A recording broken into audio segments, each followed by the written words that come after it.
Episode 4 start होता है और अब हम साइबोक को देखते हैं जो कि फटाफट रेस्टोरेंट में आती है, लेकिन वो देखती है कि ओनर को हॉस्पिटल ले जाया जा रहा था। दरअसल किम नोक ने यहाँ से भागते टाइम ओनर को इंजर्ड कर दिया था। अब साइबोक भी चेक करने जाती है, लेकिन यहाँ मौजूद ऑफिसर्स उसे रोक लेते हैं। हालांकि साइबोक ड्रामा करने की कोशिश करती है कि वो रेस्टोरेंट की ओनर उसकी माँ थी, लेकिन इन लोगों को पता चल जाता है कि साइबोक झूठ बोल रही है। देन साइबोक कहती है कि हाँ, मैं एक डिटेक्टिव हूँ और रेस्टोरेंट की ओनर ने ही मुझे कॉल करके यहाँ बुलाया है। देन ये लोग साइबोक को ही कस्टडी में ले लेते हैं। तो साइबोक एक ऑफिसर को रिक्वेस्ट करते हुए पूछती है कि रेस्टोरेंट की ओनर को क्या हुआ, क्या किम नोक ने उसे इंजर्ड किया, लेकिन ये उसे कुछ नहीं बताता। तभी मैनेजर यहाँ आता है तो साइबोक उसका मजाक बनाते हुए कहती है कि तुम लोग मिलकर किम नोक को नहीं पकड़ पाए, यहाँ तक कि तुम रेस्टोरेंट की ओनर को भी प्रोटेक्ट नहीं कर पाए, इसलिए मुझे नहीं लगता कि तुम आगे भी कुछ कर पाओगे, सो तुम लोग इस केस से बाहर हो जाओ। तभी मिस चोई भी यहाँ आ जाती है। देन मैनेजर उसे कहता है कि हमारी कोई गलती नहीं थी, हमने अपनी तरफ से किम नोक को पकड़ने की पूरी कोशिश की, लेकिन मिस चोई इस पर गुस्सा करती है कि तुम लोगों को उस स्नाइपर सोल्जर का भी ध्यान रखना चाहिए था, तुम लोगों का सारा ध्यान दूसरी ओर था। इधर उस गोश्त ने उस स्नाइपर को इंजर्ड कर दिया, जिस पर मेजर कहता है कि आपने ही तो कहा था कि अगर हम किम नोक को पकड़ेंगे तो वो गोश्त उसे बचाने जरूर आएगी, इसलिए हम सब उसके पीछे पड़े हुए थे। फिर मिस चोई उसे पूछती है कि साइबोक को इस बारे में कैसे पता चला और क्या तुम ही ने उसे यहाँ बुलाया है, जिस पर मेजर कहता है कि मैं भला उसे क्यों बुलाऊंगा। वो बता रही थी कि उसे रेस्टोरेंट की ओनर ने फोन करके यहाँ बुलाया था। जिसके बाद इयोजिन और किम साए साइबोक से पूछताछ करने के लिए आते हैं और उसे वही बात पूछते हैं कि रेस्टोरेंट की ओनर ने तुम्हें कॉल करके क्यों बुलाया था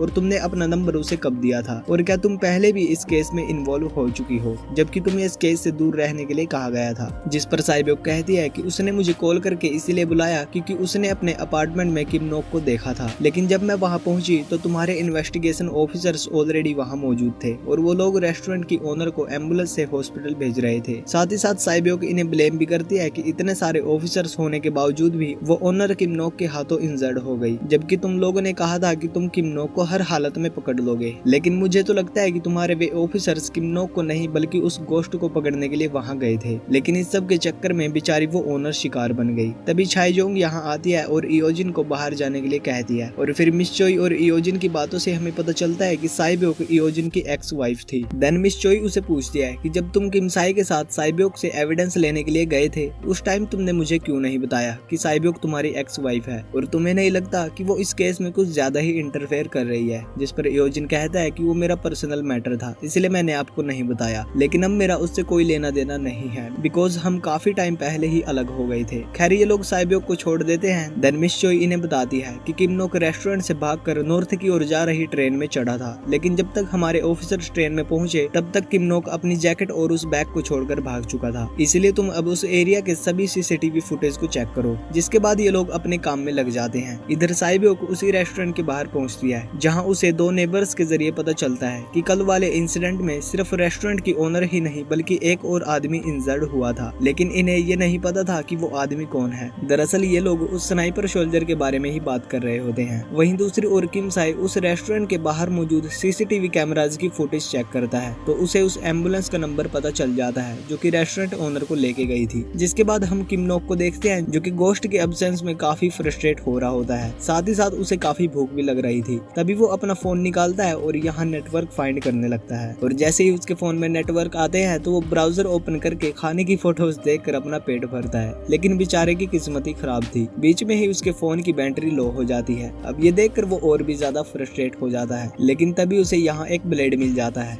देन वो ब्लेड उठाता है और इस ग्रिल को काटने लगता है एंड काफी मेहनत करने के बाद फाइनली वो इसे काट कर यहाँ से भाग जाता है। जिसके बाद गोश्त यहाँ आती है जो कि किम नोक के लिए खाना लेकर आई थी, लेकिन वो देखती है कि किम नोक ग्रिल काट कर यहाँ से भाग चुका था। अब ये देखते ही गोश्त अपनी जेब में हाथ डालकर उस डिवाइस का बटन दबाती है और देखते ही देखते टाइम दोबारा रिवाइंड होने लगता है। साथ ही साथ हम देखते हैं कि जब गोश्त टाइम को रिवाइंड करती है तो उसकी काफी एनर्जी वेस्ट होती है, यहाँ तक कि उसका चेहरा पीला पड़ जाता है। खैर अब किम नोक वापस उसी सिचुएशन में आ जाता है जब वो अपने फोन में नेटवर्क फाइंड कर रहा था। इधर ऑफिसर योंग सुन साइबोक पर थोड़ा नाराज होता है बिकॉज उसे पता चल चुका था कि साइबोक ने ही उस केस को लेकर ऑनलाइन रिपोर्ट की थी और उनके मना करने के बावजूद भी वो स्पेशल ब्यूरो के काम में इंटरफेयर कर रही थी। देन साइबोक अपने काम से कुछ दिनों की छुट्टी ले लेती है और फिर वो उसी हॉस्पिटल में जाती है जहां उस स्नाइपर सोल्जर को एडमिट किया गया है। साइबोक यहाँ मौजूद डॉक्टर से उसके बारे में पूछती है, लेकिन डॉक्टर उसे कुछ नहीं बताता बिकॉज स्पेशल ब्यूरो ने उसे मना किया हुआ है कि वो स्नाइपर पेपर के बारे में किसी को भी ना बताए। तभी किम साई भी यहाँ आ जाता है, जो कि साइबियोक को साइड ले जाकर कहता है कि तुम यहाँ क्या कर रही हो, मैंने तुम्हें मना किया था कि तुम शरेआम इन्वेस्टिगेशन मत करो, और क्या तुम रेस्टोरेंट की ओनर से भी मिलने गई थी। जिस पर साइबियोक कहती है कि हाँ, मैं ओनर से ऑलरेडी मिल चुकी हूँ, लेकिन वो काफी डरी हुई है, इसलिए उसने मुझे कुछ नहीं बताया। साथ ही साथ साइबियोक ये भी कहती है कि मुझे पता है जो आदमी इस हॉस्पिटल में एडमिट है वो तुम्हारा ही एक सोल्जर है। जिस पर किम साई कहता है कि फिलहाल मुझे भी उसके बारे में ज्यादा नहीं पता। देन किम साई साइबियोक को यहीं रोककर डॉक्टर से बात करने जाता है और फिर वापस आकर साइबियोक को बताता है कि उस सोल्जर की छुट्टी कर दी गई है। हालांकि उसे ज्यादा चोट नहीं आई, लेकिन उसकी गर्दन जल गई थी, मानो उसे काफी जोर से करंट लगा हो। तो साइबियोक कहती है कि ये काम जरूर उस गोस्ट का ही होगा। वहीं दूसरी ओर हम मिस चोई को देखते हैं, जो कि सुक्योन और उसके बेटे के बारे में पता लगाने की कोशिश करती है। तो उसे पता चलता है कि सुक्योन के बेटे का नाम सीवोन था, जो कि सुक्योन का अडॉप्ट चाइल्ड था। लेकिन सुक्योन की मौत के बाद सीवोन का कुछ अता पता नहीं चला, इसलिए ऑफिसर्स ने सीवोन को डेड डिक्लेयर कर दिया था। किसी को नहीं पता था कि सीवोन जिंदा है या मर चुका है, लेकिन मिस चोई को यकीन होता है कि सीवोन अभी भी जिंदा होगा। गाइज, ऐसा भी हो सकता है कि शायद किम साई ही सीवोन हो। खैर, आगे मिस चोई सीवोन के स्टेप मदर से मिलने का डिसाइड करती है। इधर साइबियोक भी यही पता लगाने की कोशिश कर रही थी कि क्या सुक्योन का बेटा किम साई ही है। तभी किम साई उसके पास मैसेज करके मिलने के लिए बुलाता है, लेकिन जैसे ही साइबियोक बाहर निकलती है तो बाहर उसे इयोजिन मिलता है। देन इयोजिन उसके साथ उस गोस्ट को लेकर बात करता है और साथ ही साथ उसे ये भी पता चल जाता है कि साइबियोक का जल्द ही ट्रांसफर होने वाला है, इसलिए वो उसे कहता है कि तुम्हारे गुस्से की वजह से ही तुम्हारा ट्रांसफर किया जा रहा है, तुम अच्छे से पेश नहीं आती। लेकिन साइबियोक उसके साथ ढंग से बात नहीं करती, बल्कि वो उसे कहती है कि मुझे तुमसे कोई बात नहीं करनी और ना ही हमारे बीच अब कुछ बचा है, इसलिए तुम अपने रास्ते, मैं अपने रास्ते। इसी बीच किम साई भी यहाँ आता है, लेकिन वो इन दोनों को साथ देखकर अपने घर की ओर निकल जाता है। अब किम साई घर पहुंचकर नर्सिंग होम सर्विस की तरफ से आई एक नर्स से मिलता है। दरअसल उसकी केयर टेकर आज नहीं आई थी, इसलिए किम साई ने इसे बुला लिया था। खैर, अब ये नर्स यहाँ से काम निपटा कर जाने लगती है, लेकिन हम देखते हैं कि ये नर्स कोई और नहीं बल्कि गोस्ट ही थी। इधर किम साई पहले उसे पहचान नहीं पाया था, बिकॉज बात करते टाइम उसने अपना फेस नीचे किया हुआ था, लेकिन अचानक ही उसे रियलाइज होता है एंड ये एपिसोड यहीं पर खत्म हो जाता है। तो गाइज, आखिर गोस्ट का इंटेंशन क्या है, वो किम साई की मदर की देखभाल करने क्यों आई, ये सब हमें नेक्स्ट एपिसोड में पता चलेगा। इसलिए चैनल को सब्सक्राइब करके बेल आइकन को जरूर प्रेस